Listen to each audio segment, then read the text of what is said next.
তোমরা টাকা দিলেই বিএনপি চলে যাবে এটা ভাইবো না। যে বাংলাদেশে যারা চাকরির জন্য কোটা আন্দোলন করেছে, কোটা আন্দোলন সফল হলে একটা চাকরি পাইতো, যাদের আশা ছিল তারা মন্ত্রী হয়ে গেছে, তারা নেতা হয়ে গেছে, আর নেতা হয়েই এখন সরকার পাল্টানোর জন্য ব্যস্ত হয়ে গেছে। এই সরকারের বয়স কদিন হলো আজকে? প্রায় 20 দিন, 1 মাসও হয় নাই। একদল লোক মানুষকে বোঝানোর চেষ্টা করছে বিএনপি 1000 বছর ধরে ক্ষমতায় আছে, বোঝানোর চেষ্টা করতেছে।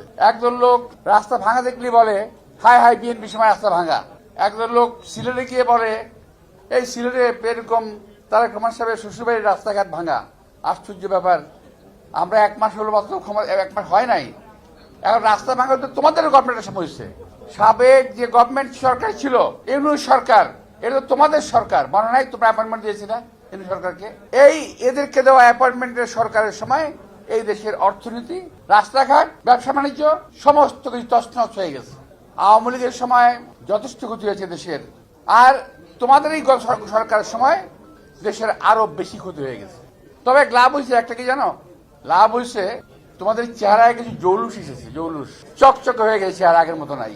এক একজনের চেহারা চকচকে, গাড়ি, টাকা পয়সা, জৌলুস সব দিক থেকে এসে এইটা একটা লাভ হয়েছে বাংলাদেশের। যে বাংলাদেশে যারা চাকরির জন্য কোটা আন্দোলন করেছে, কোটা আন্দোলন সফল হলে একটা চাকরি পাইতো, যাদের আশা ছিল তারা মন্ত্রী হয়ে গেছে, তারা নেতা হয়ে গেছে, আর নেতা হয়েই এখন সরকার পাল্টানোর জন্য ব্যস্ত হয়ে গেছে। আরে ভাই, বিএনপি তো ক্ষমতা আগেও ছিল, এখনো আছে, থাকবে। তোমরা টাকা দিলেই বিএনপি চলে যাবে এটা ভাইবো না। দেশের মানুষের বেশিরভাগ মানুষের ভোটে বিএনপি জয়লাভ করে আজকে সরকারে আছে। বিএনপিকে সময় দিতে হবে।